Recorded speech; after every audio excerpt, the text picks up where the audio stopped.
যারা খুবই কম সময় এবং কম উপকরণে নাস্তা তৈরি করতে চান তাদের জন্যই আজকে ৬টি রেসিপি একসাথে। চলুন দেখে নেওয়া যাক বিকালের ৬টি গরম গরম নাস্তার রেসিপি। প্রথমে হচ্ছে ফুলকপির নাস্তা। ফুলকপির পাকোড়া তৈরি করব আমি। ফুলকপির পাকোড়াগুলো তৈরি করা কিন্তু একদমই সহজ, একেবারেই অল্প সময়ে তৈরি করে নেওয়া যায়। আর এই মুচমুচে ফুলকপির পাকোড়াগুলো পারফেক্টভাবেই তৈরি করতে পারবেন ঘরে বসেই। এগুলো সসের সাথে খেতে অসাধারণ লাগে। প্রথমে একটা ফুলকপি নিয়েছি আমি। ফুলকপিটা দেখতেই পাচ্ছেন, এই ফুলকপিটা কেটে ছোট ছোট করে পিস করে নিয়েছি পাকোড়া তৈরি করার জন্য। এখন হচ্ছে আমি চুলায় কড়াইতে দিয়েছি পরিমাণ মতো পানি, তার ভিতরে দিয়েছি নুন এবং হলুদ। এগুলো যখন একটু বলক চলে আসবে, মানে পানিটা গরম হবে, তখন এই ফুলকপিগুলো দিয়ে দিতে হবে। এতে করে হালকা একটু সিদ্ধ হয়ে যাবে। চপ তৈরি করার পরে এগুলো খেতে অনেক ভালো লাগবে। এরপরে একটা মিক্সিং বলে আমি ১.৫ কাপ পরিমাণে নিয়েছি বেসন। এর মধ্যে স্বাদ মতো লবণ দিয়ে দিলাম, হাফ চামচ মরিচের গুঁড়া, হাফ চামচ হলুদ গুঁড়া, হাফ চামচ দিয়েছি ভাজা জিরে গুঁড়া, হাফ চামচ ধনিয়া গুঁড়া, হাফ চামচ দিয়েছি আমি আদা রসুনের পেস্ট, আর একটু দিয়েছি আমি গরম মশলার গুঁড়ো। এতে করে কিন্তু অনেক সুন্দর একটা স্মেল পাওয়া যাবে। এখন অল্প অল্প পানি দিয়ে খুব সুন্দর একটা ব্যাটার তৈরি করে নিচ্ছি। ব্যাটারটা কিন্তু একদম পাতলাও হওয়া যাবে না, আবার একেবারেও ঘন হওয়া যাবে না। ব্যাটারের ঘনত্বটা এরকম হবে। যে ফুলকপিগুলো ভাপিয়ে নিয়েছিলাম সেটা পানি ঝরিয়ে তার মধ্যে দিয়ে দিয়েছি আমি মরিচের গুঁড়া। এই মরিচের গুঁড়া দেওয়ার কারণে এই চপগুলো কিন্তু ঝাল ঝাল হবে, খেতে ভালো লাগবে। এরপরে যে ব্যাটারটা মাখিয়ে রেখেছি তার মধ্যে একটা একটা ফুলকপি চুবিয়ে এভাবে ডুবো তেলে ভেজে নিতে হবে। ফ্রাই প্যানে আমি তেল দিয়ে দিয়েছিলাম, আর তেলের মধ্যে একটা একটা করে ফুলকপি এভাবে দেব, আর উল্টিয়ে পাল্টিয়ে ভেজে নেব। উল্টিয়ে পাল্টিয়ে ভেজে নিলে এগুলো অনেক ক্রিস্পি হবে। আর অবশ্যই চুলার আঁচটা কিন্তু মিডিয়াম হিটে রাখবেন, একেবারে হাই হিটে করবেন না, তাহলে কিন্তু এগুলো দ্রুত কালার চলে আসবে, খুব সুন্দর মতো কুকও হবে না, আর খেতেও ভালো লাগবে না। উল্টিয়ে পাল্টিয়ে সুন্দর মতো কালার হয়ে আসলে এই চপগুলো তুলে নেব। আমার কিন্তু ফুলকপির চপ বা পাকোড়া এগুলো কিন্তু তৈরি হয়ে গেছে, আর এগুলো কিন্তু গরম গরম খেতে অনেক ভালো লাগে। দেখুন তৈরি হয়ে গেল কতটা সহজে ফুলকপির পাকোড়া। আজকে আমার সব নাস্তার রেসিপিগুলোই খুবই ঝটপটে এবং খুবই সহজভাবে তুলে ধরেছি। রেসিপিটা কেমন লাগলো অবশ্যই কমেন্টসে জানাবেন। এরপরে শেয়ার করছি আটার তৈরি নাস্তা। আটা দিয়ে যে এতটা মজাদার টেস্টি নাস্তা তৈরি করা যায়, তাও আবার মাত্র ১০ মিনিটে। আপনি রেসিপিটা দেখলেই বুঝতে পারবেন এই নাস্তাগুলো তৈরি করা কতটা সহজ, খেতে অসাধারণ। চলুন দেখে নেওয়া যাক ঝটপট এই নাস্তার রেসিপিটা। প্রথমে ফ্রাই প্যানে আমি ১ কাপ পরিমাণে পানি দিয়েছি, তাতে স্বাদ মতো লবণ, হলুদের গুঁড়া, মরিচের গুঁড়া, ধনিয়ার গুঁড়া, ভাজা জিরের গুঁড়া, হাফ চামচ চিলি ফ্লেক্স, আর দিয়েছি 1/4 কাপ দিয়েছি চিনি, ১ চামচ দিয়েছি কালো জিরা, তারপর হচ্ছে আটা দিয়েছি ১.৫ কাপ পরিমাণে। সবকিছু শুকনা উপকরণগুলো কিন্তু আমি হাফ চামচ পরিমাণে দিয়েছিলাম। এখন খুব ভালো করে নেড়েচেড়ে আমি একটা ডো তৈরি করে নিয়েছি। শেষের দিকে কিছু ধনেপাতা কুচি ছড়িয়ে দিয়েছি। ধনেপাতাটা দিয়ে চুলাটা অফ করে রাখতে হবে। অন করে রাখা যাবে না, তাহলে ধনেপাতার কালারটা নষ্ট হয়ে যাবে। এখন হালকা একটু ঠান্ডা হলে হাত দিয়ে মুথে খুব সুন্দর মতো একটা ডো তৈরি করে নিতে হবে। দেখেই বুঝতে পারছেন সুন্দর একটা ডো আমার তৈরি হয়ে গেছে। সেখানে কিছুটা পরিমাণে ডো নিয়ে তারপর হচ্ছে বেলনা দিয়ে বেলে বড় সাইজের একটা রুটি প্রথমেই বেলে নিতে হবে।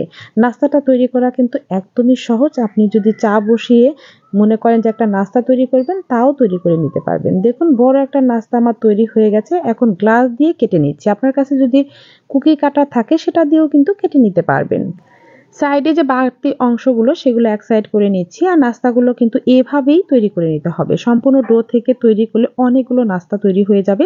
আর এরকম একটু মোটা সাইজের নাস্তা তৈরি করতে হবে, একেবারে পাতলা হওয়া যাবে না। এখন হচ্ছে তেলে ভেজে নেব।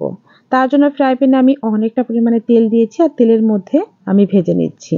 স্প্যাচুলা দিয়ে উল্টিয়ে পাল্টিয়ে নেড়ে চেড়ে ভেজে নিতে হবে। চুলার আঁচটা কিন্তু মিডিয়াম হিটে রাখতে হবে, একেবারে লো হিটে রাখা যাবে না। মিডিয়াম হিটে মুচমুচে করে নাস্তাগুলো ভেজে নিচ্ছি। এই নাস্তাগুলো কিন্তু ভীষণ ক্রিস্পি হয়। আর একে একে সব নাস্তাই সেম প্রসেসে ভেজে নেব। এই নাস্তাগুলো কিন্তু খুবই টেস্টি, হালকা ঝাল হালকা মিষ্টি, খুবই টেস্টি এবং ক্রিস্পি। চায়ের সাথে বা এমনিতেও খেতে পারবেন সসের সাথে, খেতে অসাধারণ লাগে। ঝটপট তৈরি হয়ে গেল আমার এই আটার নাস্তাটা। রেসিপিটা কেমন লাগলো অবশ্যই কমেন্টস করে জানাবেন।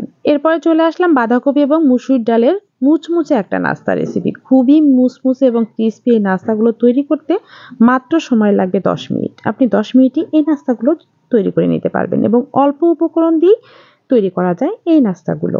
প্রথমেই হাফ কাপ পরিমাণে মুসুর ডাল আমি ভিজিয়ে রেখেছি ১০ থেকে ১৫ মিনিটের জন্য। এরপরে হচ্ছে আমি বাঁধাকপি কুচি করে কেটে নিয়েছি। বাঁধাকপির মধ্যে আমি লবণ ছিটিয়ে দিচ্ছি। লবণ দেওয়াতে বাঁধাকপির মধ্যে যে এক্সট্রা পানিটা থাকে সেই পানিটা কিন্তু বের হয়ে আসবে। এটা এভাবে রেখে দিচ্ছি।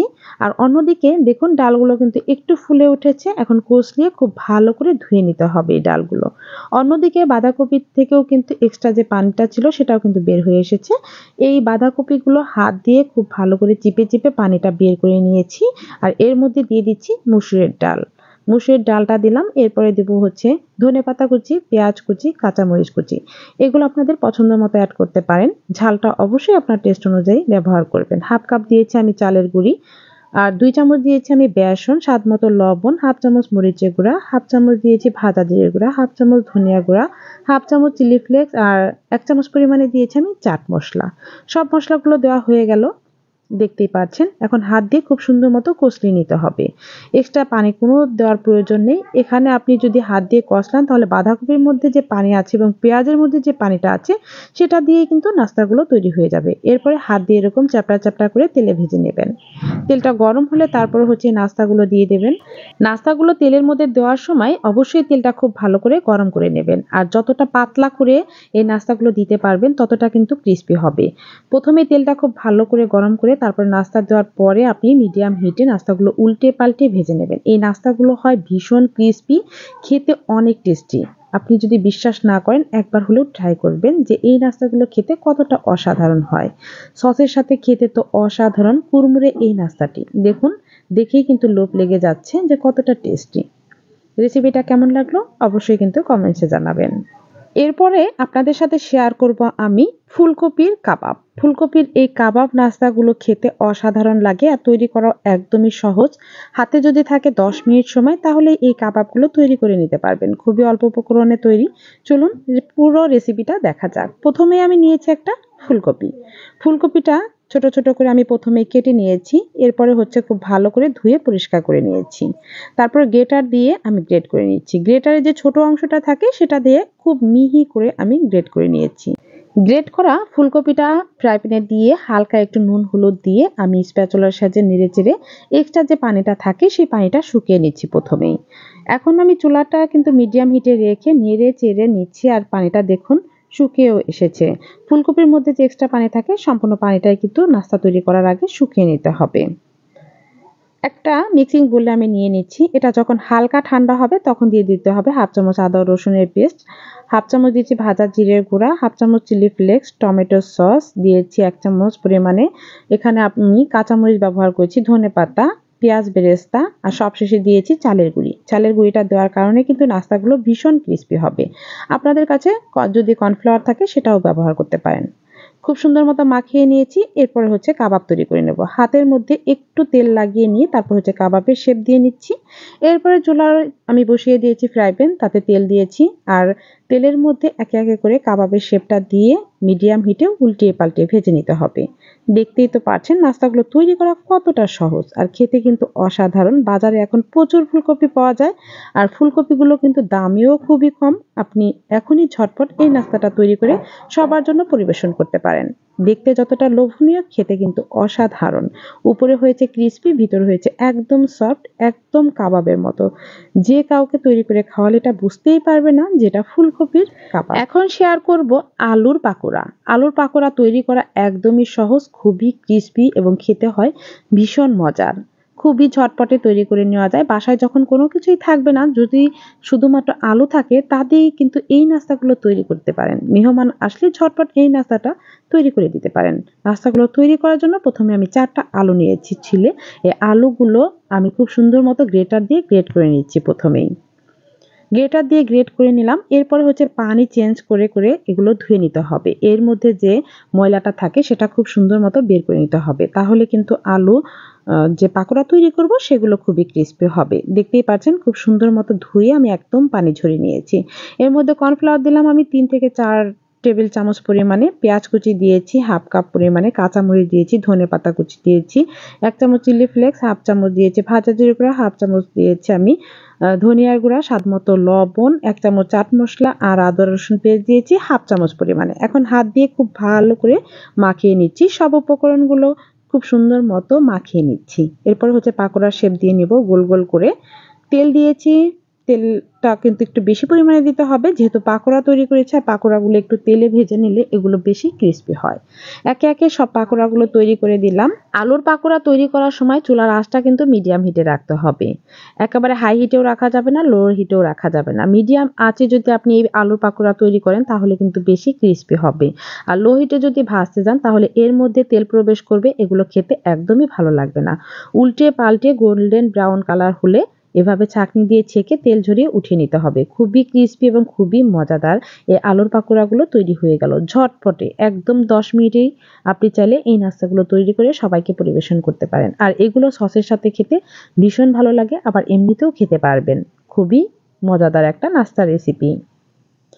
এরপরে হচ্ছে আমি বিভিন্ন ধরনের সবজি দিয়ে একটা নাস্তা রেসিপি শেয়ার করব আপনাদের সাথে। শীতকালে তো প্রচুর সবজি পাওয়া যায় এখন, সবাই আমরা জানি। এখন এই সবজি দিয়ে একটা মজার নাস্তা তৈরি করা যাবে, আর এই নাস্তাগুলো কিন্তু খুবই হেলদি। বাচ্চারা কিন্তু সবজি খেতে চায় না, তখন আপনি কিন্তু এই নাস্তাটা তৈরি করে বাচ্চাদের পরিবেশন করতে পারবেন। খুবই হেলদি এবং খুবই মজাদার একটা নাস্তা। দেখুন আমি শীতকালীন সবজি ফুলকপি, গাজর, ধনেপাতা সবকিছু কিন্তু কুচি করে রেখেছি। এখানে বাঁধাকপিও কুচি করে নিয়েছি। এখন একটা মিক্সিং বোল নিলাম, তার মধ্যে হচ্ছে সব ধরনের সবজিগুলো আমি একে একে দিয়ে দিচ্ছি।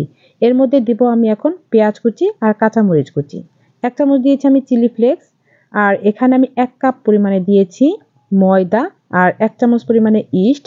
এখন কুসুম কুসুম গরম পানি দিয়ে আমি এগুলো সবগুলো মাখিয়ে নিচ্ছি। যেহেতু ইস্ট ব্যবহার করেছি সেক্ষেত্রে কিন্তু অবশ্যই এখানে কুসুম গরম পানি দিতে হবে। কুসুম গরম পানি দিয়ে তারপর হচ্ছে মাখিয়ে নিলাম। আর বেশি পানি দেওয়ার কিন্তু একদমই দরকার নেই, সব সবজি থেকে কিন্তু পানি উঠে আসবে। এখন আমি এটা ঢেকে দিচ্ছি। ঢেকে দেওয়ার যদি আপনি 15 মিনিট অপেক্ষা করেন তাহলে কিন্তু এগুলো ফুলে ডাবল হয়ে যাবে। দেখতেই পাচ্ছেন এই নাস্তার যে ব্যাটার বা ডো এগুলো কিন্তু ফুলে উঠেছে ইস্টের কারণে, তার মানে ইস্টটা কিন্তু একদম ভালো ছিল। এখন হচ্ছে এর মধ্যে আমি একটা ডিম দেবো আর লবণ দেবো। ইস্ট দেওয়ার আগে কখনোই লবণ ব্যবহার করবেন না, শেষের পর্যায়ে লবণটা অ্যাড করে নেবেন। এরপর হচ্ছে হাত দিয়ে মাখিয়ে নিচে নাস্তাগুলো তৈরি করার জন্য। নাস্তাগুলো তৈরি করার জন্য ব্যাটারটা কিন্তু একদমই পারফেক্ট ভাবে হয়েছে, আর এই ব্যাটারটা একটু নরম নরম হবে। চুলায় ফ্রাই প্যান বসিয়ে তেল দিয়ে তাতে ছোট ছোট করে বড়ার মতো তৈরি করে নিচ্ছি। বড়ার মতো তৈরি করার পরে এগুলো ফুলে উঠেছে, কিন্তু ইস্ট ব্যবহার করেছি, ডিম ব্যবহার করেছি, আর বিভিন্ন ধরনের সবজি দিয়েছি। খেতেও হয়েছিল ভীষণ মজার আর খুবই হেলদি। আপনি তেলটা চাইলে আরো একটু কমও দিতে পারেন। উল্টিয়ে পাল্টিয়ে তারপর হচ্ছে আমি উঠিয়ে নিচ্ছি ছাঁকনির সাহায্যে। আর এগুলো কিন্তু সসের সাথেও খাওয়া যাবে, আপনি এমনিও খেতে পারবেন, পোলাওর একে একে সাথেও আমি 6টি এগুলো নাস্তার পরিবেশন রেসিপি করা শেয়ার যাবে। করলাম। সবগুলো নাস্তা তৈরি করা কিন্তু একদমই সহজ। ঘরে থাকা অল্প উপকরণ দিয়েই তৈরি করে নিতে পারবেন। মাত্র 10 মিনিটে এই নাস্তাগুলো ঝটপটে তৈরি করে পরিবেশন করতে পারবেন। দেখার জন্য সবাইকে অসংখ্য ধন্যবাদ।